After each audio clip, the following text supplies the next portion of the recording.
이 시각 주요 뉴스입니다. 성탄절을 맞아 서울 명동성당에선 예수의 탄생을 축하하는 미사가 열렸습니다. 도심 곳곳에 번화가는 연말 분위기를 만끽하려 거리로 나온 시민들로 북적였습니다. 오늘 전국 곳곳의 성당과 교회에서 아기 예수 탄생을 축하하는 미사와 예배가 이어집니다. 서울 명동성당에선 정순택 대주교 직전으로 주님 성탄 대축일 낮미사가 봉헌됩니다. 8년 만에 화이트 크리스마스를 맞은 가운데 부천과 안산 등 경기 일부 지역과 인천에 대설주의보가 내려졌습니다. 이 밖에 충남 홍성과 전북 무주에도 현재 대설주의보가 내려진 상태입니다. 성탄 전야 울산에서 큰 불이 나고 대전에서 가스 폭발이 일어나는 등 전국 곳곳에서 화재가 잇따랐습니다. 또 인천 송도 아파트에선 지하주차장 소화전 배관이 파열돼 주민들이 큰 불편을 겪었습니다. 일관섭 대통령 정책실장이 민주당이 강행 처리를 예고한 이른바 김건희 특검법은 총선을 겨냥한 흠집내기 의도라고 직접 밝혔습니다. 하지만 야당은 통상적인 특검과 다르지 않다며 강행 처리도 불사할 태세입니다. 국민의힘 비대위원장 정식 임명을 앞둔 한동훈 전 장관이 성탄 연휴 기간 비대위 인선에 주력하고 있습니다. 민주당에선 김부겸, 정세균 두 전직 총리가 비공개 회동하고 당내 갈등 상황에 대해 논의했습니다. 이른바 문재인 정부 3총리가 회동할 것이란 전망이 나오는 가운데 이낙연 전 민주당 대표는 정세균 전 국무총리로부터 그렇게 구체한 것은 아니라고 들었다고 밝혔습니다. 김대기 대통령 비서실장의 기업 인사 개입설 등이 담긴 사설 정보지 유포 사건에 대해 경찰이 수사에 착수했습니다. 서울경찰청 사이버수사대는 김 실장 관련 사설 정보지 유포자에 대해 명예훼손 혐의로 조사해달라는 고발장을 접수했다고 밝혔습니다. 시청자 여러분 안녕하십니까? 성탄절 아침 굿모닝 YTN 1부 시작합니다. 성탄절인 오늘 전국 성당과 교회에서 아기 예수의 탄생을 축하하는 미사와 예배가 이어집니다. 서울 명동성당에서는 오늘 정오 천주교 서울대 교구장인 정순택 대주교의 집전으로 주님 성탄 대축일 낮 미사가 봉헌됩니다. 정 대주교는 어젯밤 아기 예수를 말 구유에 안치하는 구유 의식을 진행한 뒤 오늘 새벽 0시 자정 미사도 집전을 했는데 강론에서 전쟁의 위협 속에 있는 사람들과 소외된 이들에게 예수님의 탄생이 큰 희망과 힘이 되기를 바라는 성탄 메시지를 발표했습니다. 개신교계에서도 오늘 전국 각 교회에서 성탄절을 기념하는 예배를 잇따라 열며 아기 예수의 탄생을 축하할 예정입니다. 윤석열 대통령은 성탄절을 하루 앞둔 어제 서울 해화동 성당에서 열린 주님 성탄 대축일 미사에 참석했습니다. 윤 대통령은 구유경배와 예물봉헌 등 1시간 40분 동안 미사를 드렸으며 미사 이후엔 신자들과 일일이 악수하며 성탄의 기쁨을 나누고 가정의 행복을 기원했다고 대통령실이 전했습니다. 윤 대통령은 앞서 SNS에 올린 성탄 축하 메시지에서 우리 주변엔 예수님 사랑을 실천하며 희망의 불씨를 키워가는 많은 분이 있다며 작은 불씨가 더 큰 사랑으로 타오를 수 있도록 정부도 노력하겠다고 밝혔습니다. 북한과 맞닿은 경기 김포 애기봉에 성탄 트리 모양의 조명시설이 9년 만에 설치됐습니다. 김포시는 어제 애기봉 평화생태공원에 성탄 트리 모양의 야간 조명시설을 설치하고 점등식을 열었습니다. 김포시는 남북관계에 따라서 개최와 취소를 반복한 트리 점등 행사를 군당국과 협의해 어렵게 열었다며 애기봉을 평화를 상징하는 관광지로 만들겠다고 밝혔습니다. 이번 성탄절은 화이트 크리스마스가 됐습니다. 눈구름대 발달로 오늘 오전까지 인천과 서울, 경기 남부와 충청 북부에 눈이 내릴 전망입니다. 현재 서울과 인천, 경기 남서부, 인천에는 대설 예비특보가 내려져 있습니다. 2015년에는 적설량이 거의 기록되지 않을 정도였지만 이번엔 기압골이 강하게 발달하면서 적설량이 적지 않겠습니다. 이런 가운데 부천과 안산 등 경기 일부 지역과 인천에 대설주의보가 내려졌습니다. 기상청은 오늘 새벽 안양, 시흥, 광명시 등 경기 지역 10여 곳과 강화군을 제외한 인천에 대설주의보를 발표했습니다. 앞서 충남 홍성과 전북 무주에도 대설주의보가 내려진 상태입니다. 기상청은 해당 지역에 새벽부터 아침 9시까지 2에서 7cm의 눈이 쌓일 것으로 관측된다며 눈길 운전이나 보행 안전에 주의해달라고 당부했습니다.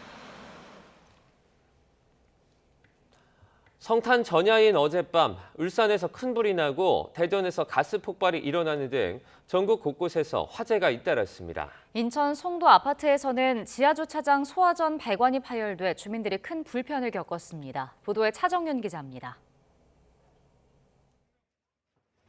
건물이 형태를 알아볼 수 없을 정도로 무너져 내렸고 콘크리트 잔해가 여기저기 흩어져 있습니다. 밤 8시 50분쯤 대전 오정동에 있는 1층짜리 식당 건물에서 가스 폭발과 함께 불이 났습니다. 폭발 충격에 건물이 무너졌고 인근 건물과 차량 유리창까지 깨지면서 50대 남성이 온몸에 3도 화상을 입는 등 모두 12명이 다쳤습니다.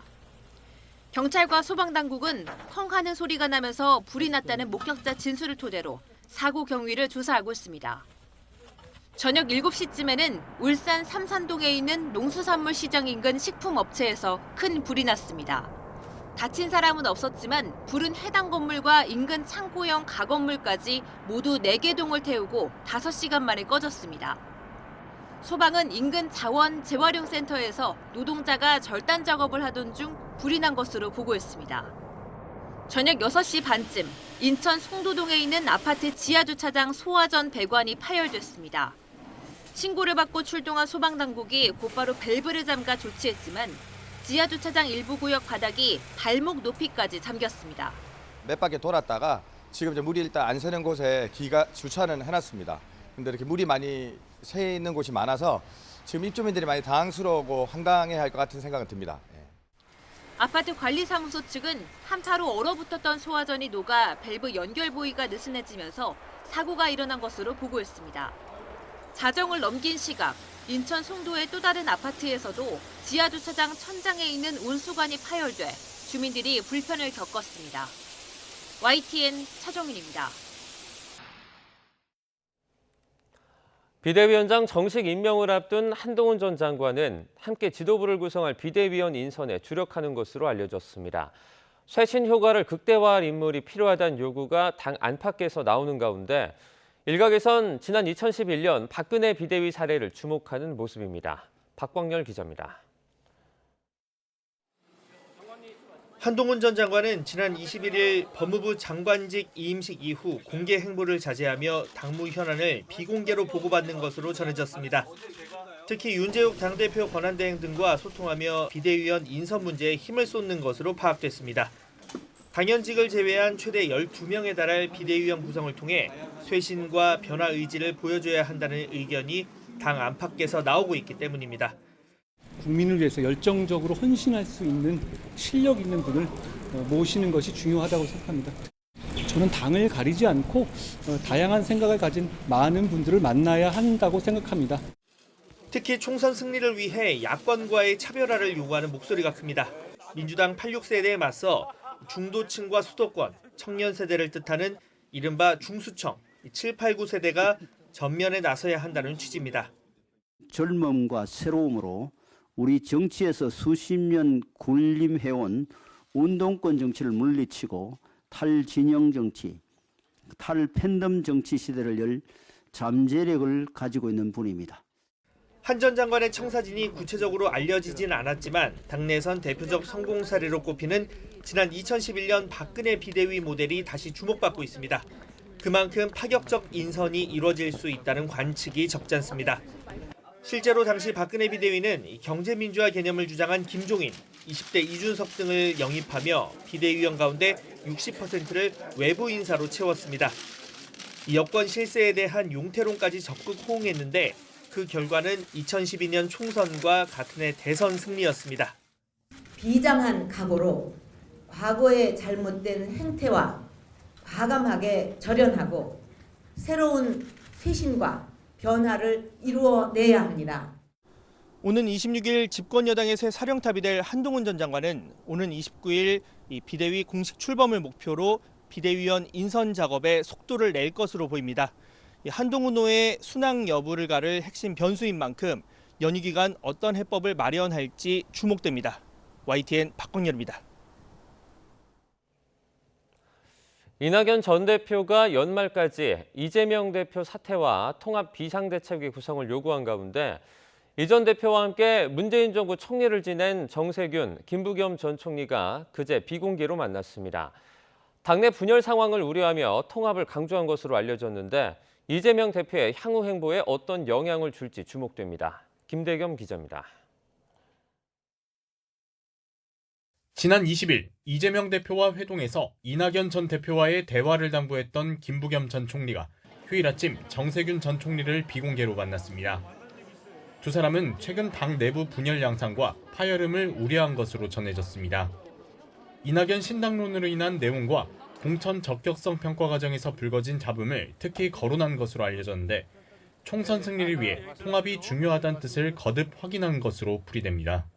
이낙연 대표께서 지금 여러 가지 지난 최근 내용을 정확히 판단하시고 그래도 총선 우리가 어쨌든 통합과 안정이 그리고 또 혁신이라는 이런 게 어우러져야만 큰 폭의 행보를 요구하는 당 안팎의 목소리에 이재명 대표는 산이든 강이든 건너지 못할 게 없다는 입장입니다.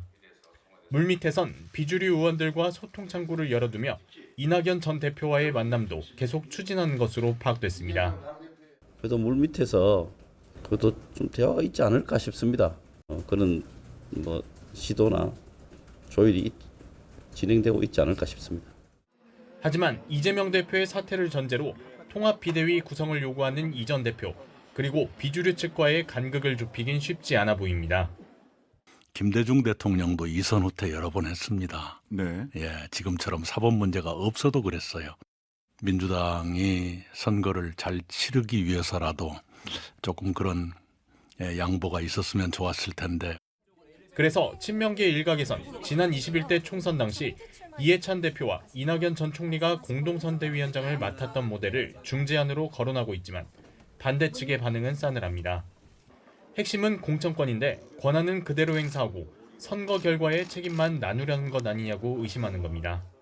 이재명 대표는 오는 28일 정세균 전 총리와의 회동에 이어 새해 초엔 고 노무현 전 대통령 부인 권양숙 여사와 문재인 전 대통령 내외를 잇따라 예방할 예정입니다. 현 체제에 힘을 실어주길 바라는 기류가 감지되는데 당내에선 이낙연 전 대표와 비주류 측이 제시한 연말 시한 이유를 오히려 더 주목하는 분위기입니다. YTN 김대겸입니다. 더불어민주당의 내용 속 문재인 정부 시절 이른바 삼총리가 회동할 것이란 전망이 나오는 가운데 이낙연 전 더불어민주당 대표는 정세균 전 국무총리로부터 그렇게 구체한 것은 아니라고 들었다고 밝혔습니다. 이 전 대표는 그제 저녁 서울 여의도 순복음 교회에서 열린 성탄 전야 행사에 정 전 총리와 함께 참석한 뒤에 기자들에게 이같이 말했습니다. 이어 정 전 총리가 이 전 대표가 추진 중인 신당 창당과 관련해 우려를 표했냐는 질문에는 그런 얘기는 없었다고 답했습니다. 김건희 여사 주가 조작 연루 의혹 특검법이 연말 전국의 최대 뇌관으로 떠오른 가운데 대통령실이 공개적으로 비판적인 입장을 내놨습니다. 총선을 겨냥한 야당의 흠집내기 의도가 담겼다는 건데 윤석열 대통령의 거부권 행사 여부에 대해선 아직은 말을 아끼는 분위기입니다. 권남기 기자입니다. 대통령실 최고위 참모 가운데 한 명인 이관섭 정책실장이 한 방송에 출연해 국회 통과 초읽기에 들어간 김건희 여사 특검법을 정조준했습니다. 야당이 총선을 겨냥해 흠집내기 의도로 만든 법안이라고 날을 세운 겁니다. 총선을 겨냥해서 어떤 흠집내기를 위한 그런 의도로 만든 법안이 아닌가 그런 생각을 확고하게 가지고 있습니다. 문재인 정부 시절 진행된 검찰 수사에서도 명백히 혐의가 드러나지 않은 사안을 민주당이 정략적으로 꺼내들었다는 판단 역시 공개 비판의 배경으로 보입니다. 여당의 새 지휘봉을 잡을 한동훈 전 장관 또한 야당이 추진하는 현 특검법엔 문제가 있다는 생각입니다.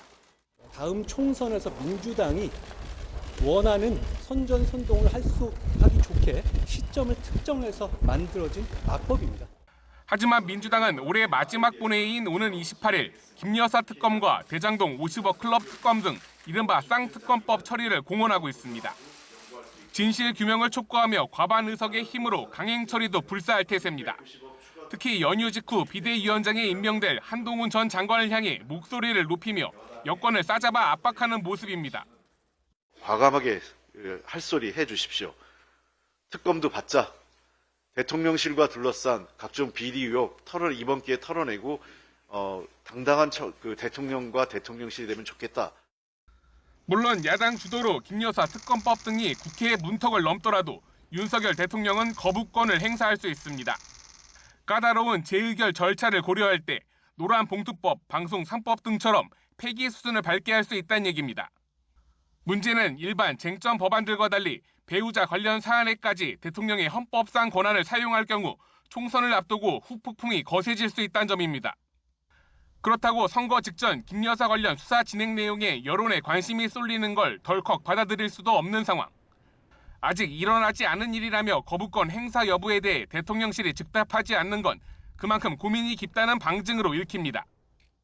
그래서 정치권에선 김건희 여사 특검법이 통과된 이후 한동훈 비대위의 대응과 대통령실의 움직임이 향후 당정 관계의 방향성을 보여줄 시금석이 될 수 있다는 관측도 내놓고 있습니다.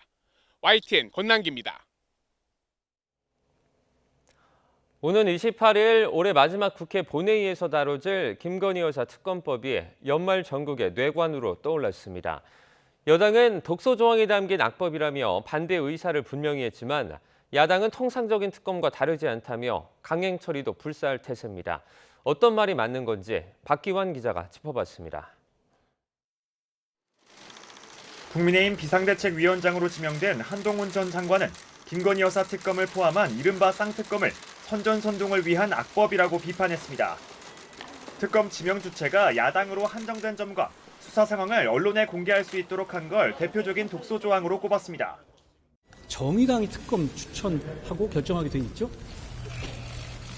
그리고 수사 상황을 생중계하게 되어 있는 독소 조항까지 들어있죠. 실제로 본회의에 부의된 김건희 여사 주가 조작 연루 의혹 특검법은 여당인 국민의힘을 제외한 민주당과 정의당 등 야권의 특검 후보 추천권을 부여했습니다. 나머지 쌍특검 중 하나인 대장동 50억 클럽 의혹 특검법은 여당은 물론 이재명 대표가 소속된 민주당까지 빠져 정의당과 기본소득당 등만 후보를 추천할 수 있습니다. 그렇다면 과거 특검의 경우는 어땠을까? 사실상 문재인 정부 인사를 겨냥했던 드루킹 특검의 경우 민주당을 제외한 자유한국당 등 야 3당이 변호사협회가 추천한 인사 가운데 후보 2명을 가려 추천했습니다. 최순실 국정농단 특검에선 당시 여당인 새누리당을 뺀 민주당과 국민의당이 특검을 합의해 추천하도록 규정했습니다. 드루킹 특검 때는 민주당이 배제됐고요.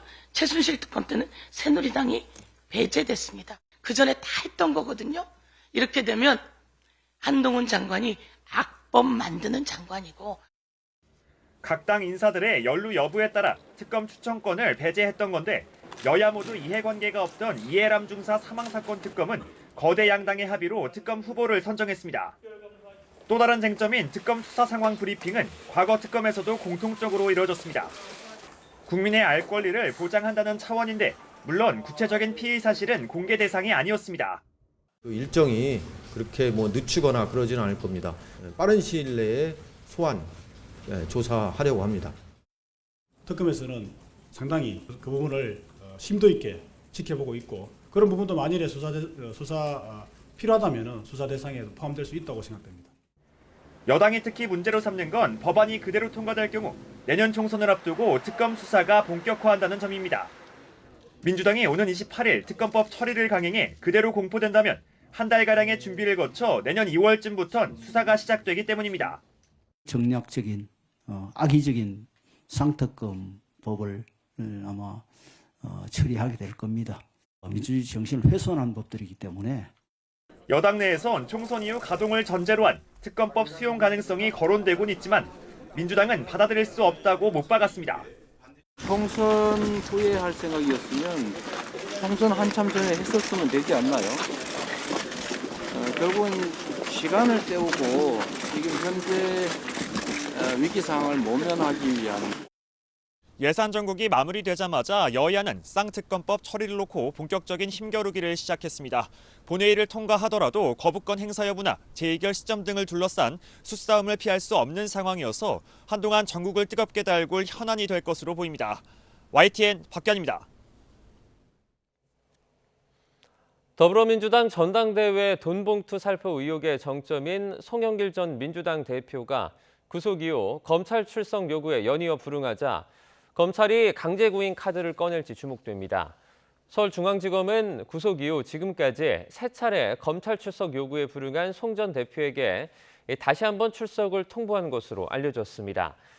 지난 18일 구속된 송 전 대표의 1차 구속 기간은 내일 만료되는데 오늘 조사까지 송 전 대표가 불응하면 검찰은 구속 기간을 연장할 것으로 보입니다. 김대기 대통령 비서실장의 기업 인사 개입설 등이 담긴 사설 정보지 유포 사건에 대해 경찰이 수사에 착수했습니다. 서울경찰청 사이버수사대는 김 실장과 관련한 사설 정보지가 허위 사실이라며 유포자에 대해 정보통신망법상 명예훼손 혐의로 수사해달라는 고발장을 접수했습니다. 이 정보지에는 김 실장이 기업 인사에 개입하고 부산 엑스포 유치 가능성이 낮은 것을 알고도 보고하지 않았다는 내용 등이 담긴 것으로 알려졌습니다. 일개 고위공직자 범죄수사처를 맡은 김진욱 처장의 임기가 이제 한 달도 채 남지 않았습니다. 후임 처장 인선 논의는 답보 상태인데요. 수사력 부족, 내부 갈등 등으로 어려움을 겪는 공수처가 수장 공백 사태까지 이어져 더 표류하는 것 아니냐는 우려가 나오고 있습니다. 백종규 기자입니다. 김진욱 고위공직자 범죄수사처장의 임기는 다음 달 20일까지로 이제 20여일 남았습니다. 공수처장은 후보추천위원회가 최종 후보 2명을 선정하고 대통령이 1명을 지명해 국회 인사청문회를 거쳐 임명됩니다. 그런데 후보추천위가 4차 회의까지 거쳤지만 위원 7명 가운데 5명 이상이 동의하는 최종 후보를 아직도 압축하지 못했습니다. 1차 후보군에는 김태규 국민권익위원회 부위원장과 한상규 아주대 법학전문대학원 교수, 서민석, 오동훈 변호사 등 판사 출신 4명과 이혁, 이천세, 이태한 변호사 등 검사 출신 3명, 검사에서 판사로 전직한 최창석 변호사 등이 이름을 올렸습니다. 오는 28일 5차 회의에서 최종 후보 2명이 확정된다고 해도 물리적으로 김 처장 퇴임 전까지 임명은 쉽지 않은 상황입니다. 추천위가 공전하는 것은 여권 쪽 위원들은 김태규 권익위 부위원장 등을 추천하자고 하는 반면 공수처 설치를 비판한 인사들이 후보가 되면 공수처가 무력화될 수 있다는 의견이 팽팽하게 맞서는 상황 때문으로 전해집니다. 여기에 공수처 내부 문제도 첩첩산중입니다. 김진욱 공수처장은 임기 만료 전 감사원의 표적감사 의혹 수사를 마무리 짓겠다고 했다가 임기 만료되기 전에 이 사건 진상 규명하고 떠나실 생각입니까? 예, 저희도 지금 그럴 계획입니다. 지금 감사원 국가의 감사기관이 의혹에 휩싸였다는 것 자체가 조차 바람직하지 않은 일이기 때문에 최근 공수처 브리핑에서는 사실상 불가능하다는 입장이 나왔습니다. 출범 이후 청구한 구속영장이 5차례 모두 기각되면서 오전 5패라는 초라한 성적표 속에 수사력 부족 논란도 이어지고 있습니다. 내부 갈등도 문제인데 공수처 부장검사가 언론기고에서 조직의 정치적 편향과 인사 전횡을 공개적으로 비판해 논란이 되기도 했습니다. 이 같은 상황 속에 수장 공백 사태까지 이어지면 공수처가 지금보다 더 표류할 수 있다는 우려는 커질 수밖에 없을 것으로 보입니다. YTN 백종규입니다. 북한이 핵무기 원료인 플루토늄 생산량을 크게 늘릴 수 있는 영변 핵단지 내 실험용 경수로를 시운전한 정황이 공개되자 정부가 우려를 표명했습니다. 외교부 당국자는 정부는 한미 간 긴밀한 공조를 바탕으로 북한 핵시설 동향을 예의주시하고 있다며 지난 21일 실험용 경수로 시운전 정황에 대한 IAEA 사무총장 언급에 주목한다고 말했습니다. 또 북한은 안보리 결의를 위반해 핵물질 생산 활동을 계속하고 있으며 작년 말 노동당 전원회의에서 핵탄두를 기하급수적으로 증대하겠다고 밝히고 탄도미사일 도발을 지속하는 등 한반도와 전 세계 평화 안정을 해치고 있다고 지적했습니다. 미국 백악관이 북한의 지속적인 미사일 도발 차단을 위한 핵심 고리로 가상화폐 해킹 단속을 지목했습니다. 앤 유버거 백악관 국가안보회의 사이버 신기술부문 부보좌관은 정치 전문 매체 폴리티코와 인터뷰에서 북한의 사이버 공격 대응에 있어 미국의 최우선 순위는 가상자산 탈취에 있다고 밝혔습니다. 북한이 이번 주 올해 사업을 결산하고 내년 국정 운영 방향을 결정하는 노동당 중앙위원회 전원회의를 엽니다. 이번 회의에선 군사정찰 위성 추가 발사 계획은 물론 핵미사일 역량 고도화에 대해서도 논의할 것으로 보입니다. 보도에 최도희 기자입니다. 북한은 이번 달 말에 올해 성과를 결산하고 새해 과업을 제시하는 전원회의를 열기로 했습니다. 2024년도에 투쟁 방향과 중대 문제들을 토의 결정하기 위하여 12월 하순 당중앙위원회 제8기 제9차 전원회의를 소집할 것을 결정한다. 지난해와 마찬가지로 올해도 김정은 국무위원장이 전원회의 결과 보고를 발표하는 형식으로 신년사를 대체할 전망입니다. 앞서 북한은 군사정찰 위성 발사 이튿날인 지난달 22일 빠른 기간의 정찰 위성을 추가로 쏠 계획을 전원회의에 제출한다고 밝힌 상황. 이에 따라 이번 회의에선 북한이 내년에 군사정찰 위성 몇 기를 어떻게 쏠 것인지에 대한 구체적인 계획을 공개할 것으로 보입니다. 이에 더해 북한이 전술핵 사용 등 진전된 내용을 담아 핵무력 고도화와 관련해 수위 높은 입장을 발표할 가능성도 있습니다. 우크라이나 전쟁에 대한 북한의 입장이 포괄적으로 제시될 가능성이 높고 그 과정에서 핵무력에 대한 보다 본질적인 접근, 특히 북한의 핵무력 고도화에 대한 적극적 의지를 표명할 가능성이 높다고 봅니다. 아울러 올해 하반기 두드러졌던 북러 밀착 행보와 관련해 러시아와의 군사 분야는 물론 경제 분야에서의 협력 확대까지 비중 있게 다룰 것으로 예상됩니다. 이와 함께 내년에도 한미일 삼각공조에 맞서 강대강 전략을 이어가겠다는 기조를 재확인할 것으로 보입니다. 북한이 폭파한 남북 공동연락사무소 잔해 철거에 나서고 무단 가동을 이어가면서 개성공단 시설과 관련한 결정이 나올 수 있다는 관측도 제기되고 있습니다. YTN 최두입니다. 요즘 근에서는 즉 유사시 즉시 강하게 또 끝까지 응징하라는 말이 강조되고 있습니다. 북한의 도발에 대비해 장병들의 정신 전력을 강화하는 차원에서 만들어진 말인데요. 일선에서 이를 지휘할 초급 간부들의 사기를 높이는 건 여전히 숙제입니다. 김문경 기자가 보도합니다. 북한의 9.19 군사합의 파기 직후 김명수 합참의장이 최전방 초소를 찾았습니다. 북한이 군사합의로 파괴했던 지피복원에 나서고 판문점 공동경비구역에서 재무장한 직후입니다. 김 의장은 북한의 도발 가능성이 크다며 유사시 선 조치 등 확고한 대비태세를 강조했습니다.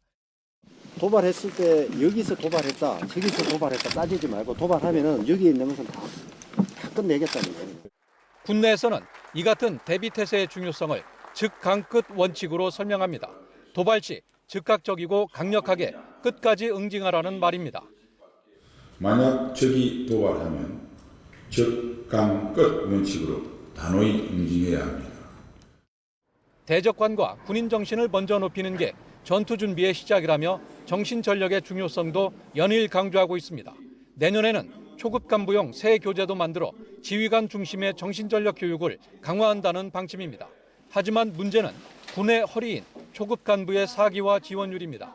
추가 모집을 할 정도로 지원율이 크게 떨어졌고 4년간 최대 30% 연봉 인상안도 내놓았지만 신세대인 이들의 마음까지 잡을 수 있을지가 관건입니다. 이 때문에 55년째 유지 중인 의무 복무 기한을 줄여야 한다는 목소리도 나오고 있어 정신 전력을 강조하는 군의 고민이 깊어지고 있습니다. YTN 김문경입니다. 일제 강제동원 배상 소송에서 대법원이 다시 한번 일본 전범 기업의 배상 책임을 인정하면서 피해자들의 승소 판결이 잇따를 거란 전망이 나옵니다. 배상금이 수백억 원으로 불어날 수 있는 건데 일본 기업 대신 배상금을 지급하겠다는 윤석열 정부의 제3자 변제 해법이 시험대에 올랐습니다. 보도에 부장원 기자입니다. 지금까지 전국 법원에 제기된 강제동원 손해배상 청구 소송은 약 70건. 피해자와 유족을 합쳐 당사자만 1000명을 웃돕니다. 이 가운데 5건은 승소가 확정됐고 나머지 소송 대부분은 대법원 판단을 기다리며 1, 2심에 멈춰 있었습니다. 일본 기업 측은 그동안 피해자들이 권리를 행사할 수 있는 소멸시효가 지나 배상 청구권이 사라졌다고 일관되게 주장해왔습니다. 하지만 이번에 대법원은 과거 전원합의체 판결이 나온 2018년 10월 30일까지 강제동원 피해자들에게 권리를 행사할 수 없는 객관적 장애 사유가 있었다고 판시하면서 소멸시효 논란에 종지부를 찍었습니다. 판례상 객관적 장애 사유가 있으면 소멸시효가 끝났다는 주장은 채무자의 권리남용으로 허용되지 않는 만큼 강제동원 소송의 최대 장애물을 걷어내 배상 인정폭을 크게 넓힌 것으로 평가됩니다. 진행 중인 모든 강제동원 판결은 최소한 소멸시효로 기각될 염려는 없다. 가장 두텁게 피해자들의 권리를 보호한 판결이고 피해자들에게 선물 같은 판결이다라고 평가할 수 있을 것 같고요. 이번 판결로 피해자들의 남은 소송에서도 승소 확정 결론이 이어질 전망인데 보통 피해자 1인당 1억 원에서 1억 5천만 원의 배상금에 지연이자까지 지급 책임이 인정돼 전체 배상액은 수백억 원대로 늘어날 수 있습니다. 정부는 이번 소송을 포함해 앞으로도 일본 기업 대신 배상금을 지급하는 제3자 변제 방식을 고수한다는 입장이지만 지난 3월 발표한 강제징용 확정 판결 관련 정부 입장에 따라 일제 강제동원 피해자 지원재단이 원고분들께 판결금과 지연 이자를 지급할 방침입니다. 양금덕 할머니 등 일부 피해자의 변제금 수령 거부에 법원의 공탁 불수리 결정까지 잇따르면서 논란은 수그러들지 않고 있습니다. 또 민간의 자발적 참여로 충당한다는 피해자 지원재단 기금으로 향후 승소 판결에 따른 거액의 변제금을 계속 지급할 수 있을지도 미지수입니다. 설사 재원이 마련된다 해도 일본 전범기업이 내야 할 배상금을 대신 떠안는 데 대한 비판 여론이 거세질 수 있어 정부가 강제동원 해법으로 내놓은 제3자 변제안의 지속 가능성에 의구심이 커지고 있습니다. YTN 부장원입니다.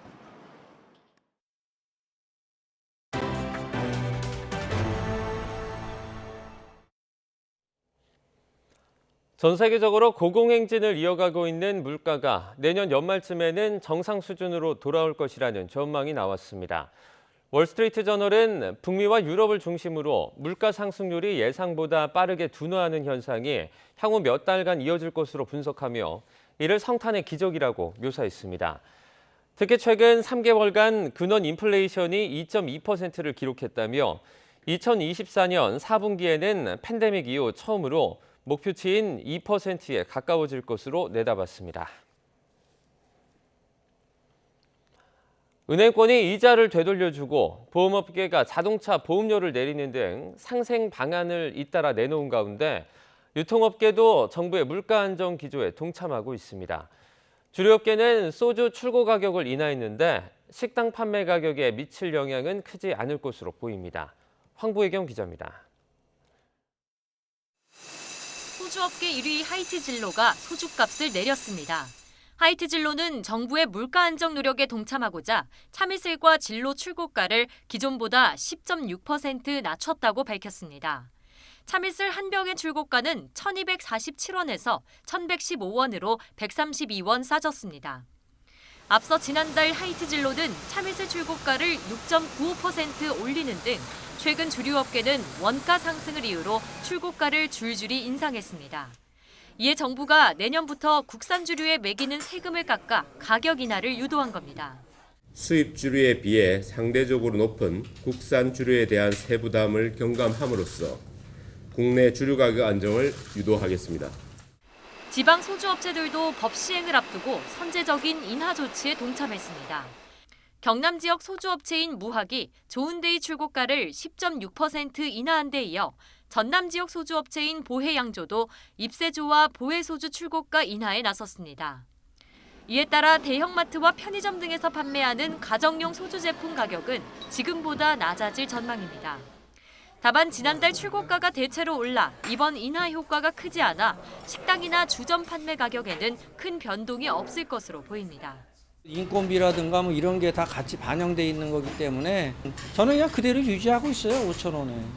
서민들이나 직장인들 생각해서 그냥 싸게 받고 있었던 거여서 인하한다고 뭐 내리고 인상한다고 올리고 하는 계획은 없습니다.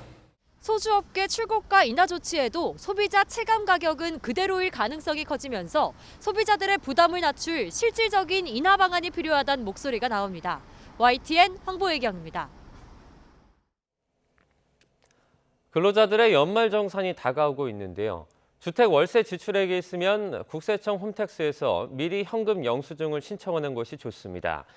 현금 영수증을 못 받은 교복이나 안경 구입비도 영수증을 챙겨 놓는 게 좋습니다. 이승은 기자가 막판에 챙겨야 할 것들을 정리했습니다. 근로자들이 놓치기 쉬운 것이 주택 월세 세액공제입니다.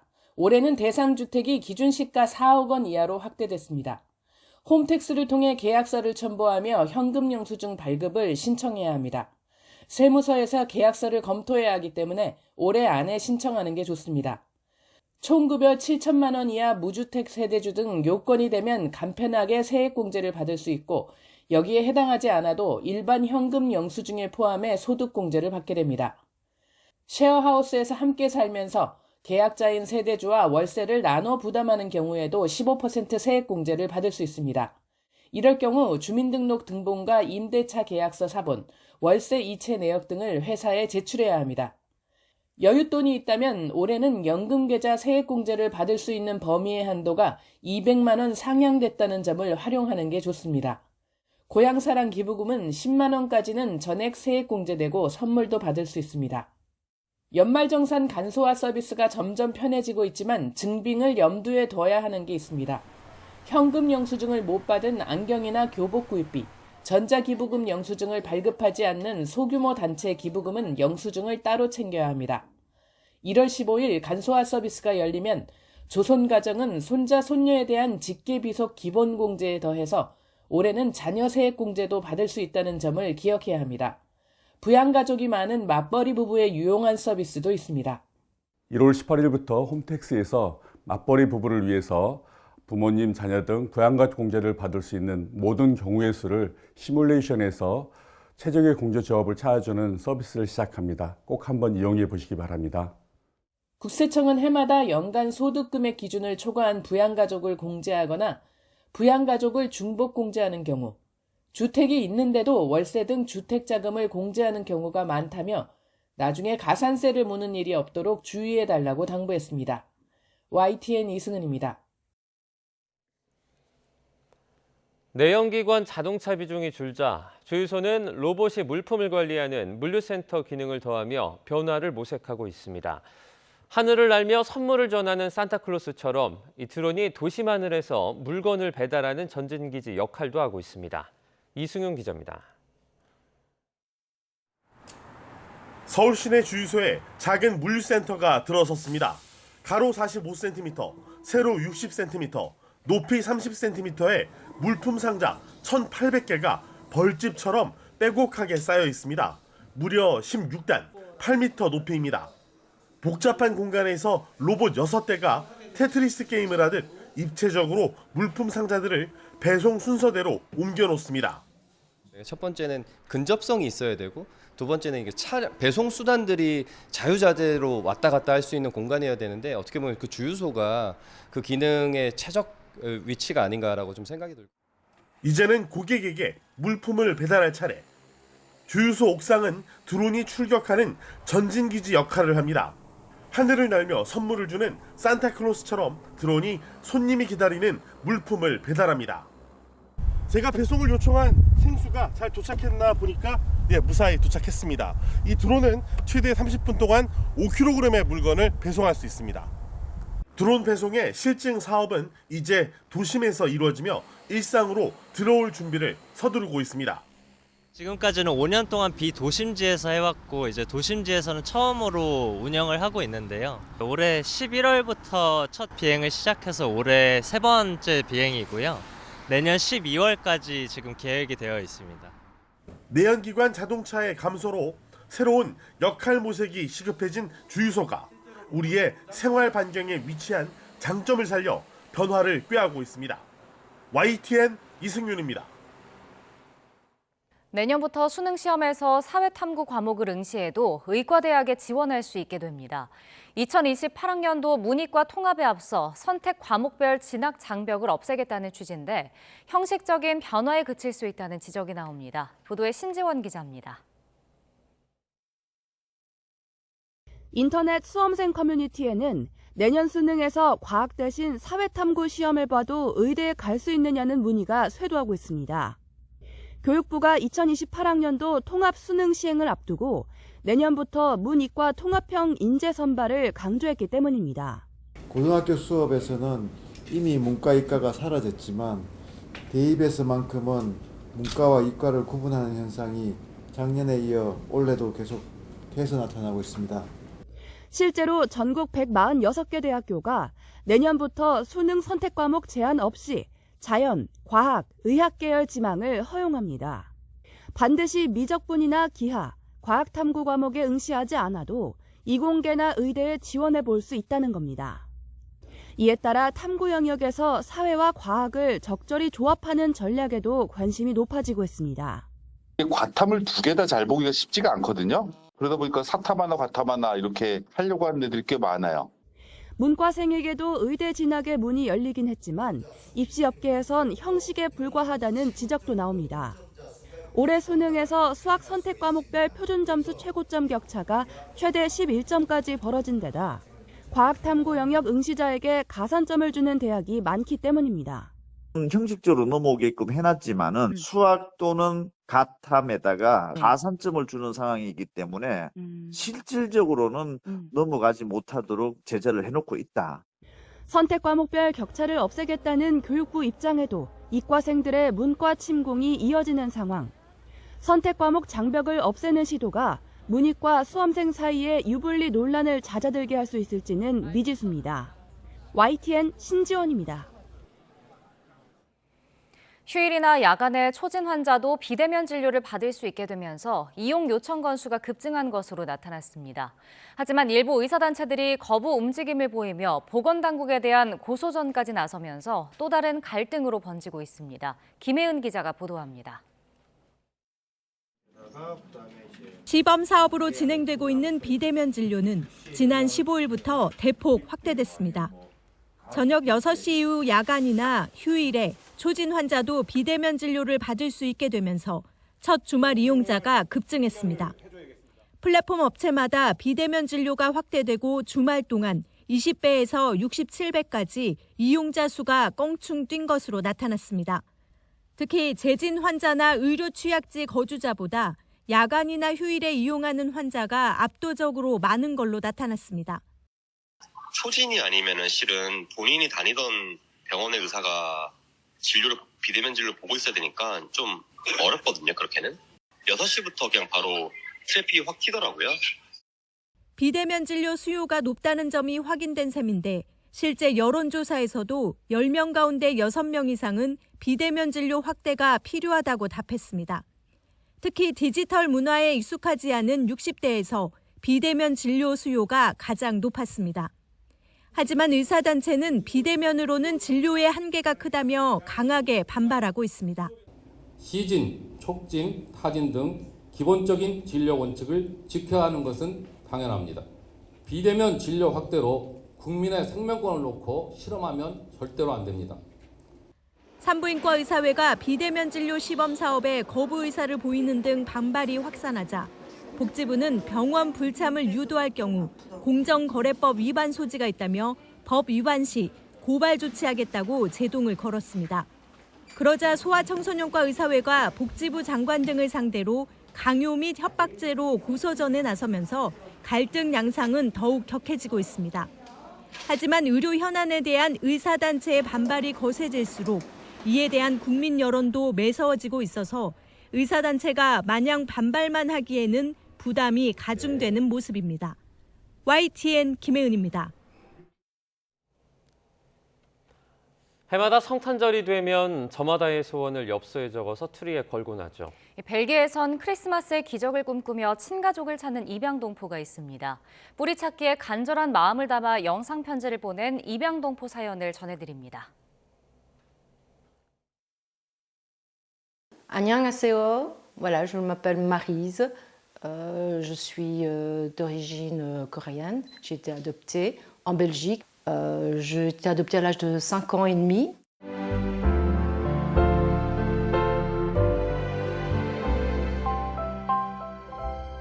Déjà, mon enfance n'a pas été très riche.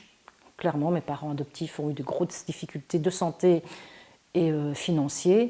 Et donc j'ai même dû arrêter l'école à l'âge de 16 ans pour aller travailler. Donc j'ai quitté mes parents et j'ai vécu ma propre vie. J'ai repris des études et là après j'ai fait mes études d'infirmière. Et puis là j'ai travaillé un petit peu en milieu hospitalier mais pas tant que ça. Parce que moi aussi j'ai eu ma première fille assez tôt, à 22 ans. 42 ans, et j'ai repris des études universitaires. Et donc, et là maintenant, j'ai changé de travail depuis maintenant 4 ans. Je suis gestionnaire de portefeuille de projet, donc...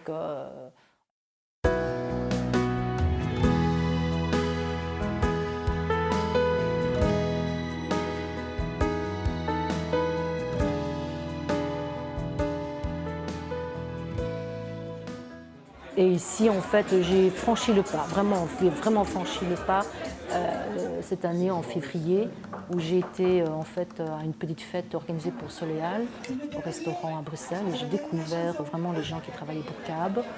Et au mois de mai, j'ai commencé à m'investir vraiment dans l'association, et maintenant je fais partie du bureau de CAB. Et vous, quelqu'un est venu nous dire, fin de soirée près de moi, il m'a dit merci beaucoup pour ce que vous faites pour cette soirée, c'est magique, quoi. Donc, de me réintéresser à la Corée et de donner mon temps à cette association-là vient aussi rajouter un poids à cet équilibre-là qui...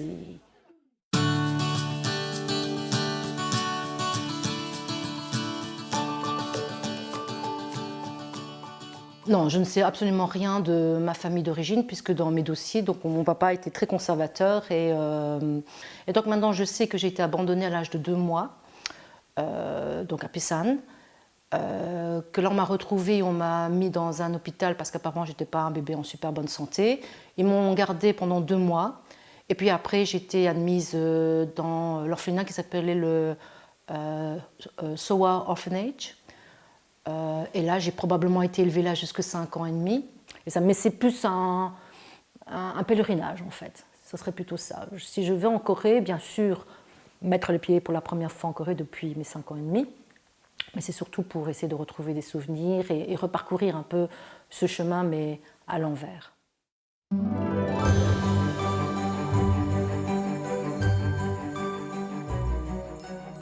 Simplement lui dire, enfin, si elle est encore en vie, voir si elle a un jour parlé de moi à quelqu'un d'autre. Est-ce qu'il y a d'autres personnes qui sont au courant de ma présence, de mon existence, et qui auraient peut-être envie de savoir qui je suis? Si c'est le cas, moi je suis ouverte à connaître ces personnes. Il y a peut-être un truc que je veux dire aussi, c'est que j'ai un signe physique très reconnaissable. J'ai une grosse tache de naissance en forme d'espèce de scarabée sur mon genou. Donc voilà, si une dame se rappelle qu'il a eu un bébé comme ça, qui avait cette tache-là et qu'elle ne sait pas ce qu'il est devenu, c'est peut-être moi.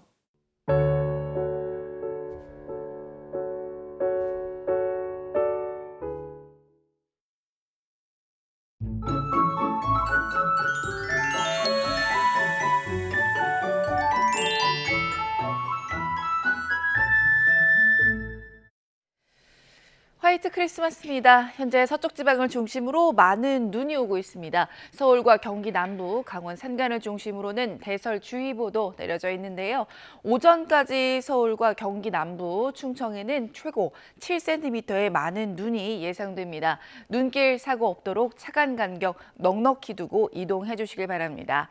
오늘 경기 남부와 충청, 경북 서부는 낮까지 눈이 오겠습니다. 빙판길 유의해 주시길 바랍니다. 현재 기온 살펴보겠습니다. 현재 서울이 영하 1.6도, 청주가 영하 2.1도고요. 낮 기온은 서울이 3도, 청주도 3도, 부산 7도로 예상됩니다. 날씨였습니다. 굿모닝 YTN 1부 마칩니다. 잠시 후 5시 50분 2부에서 뵙겠습니다.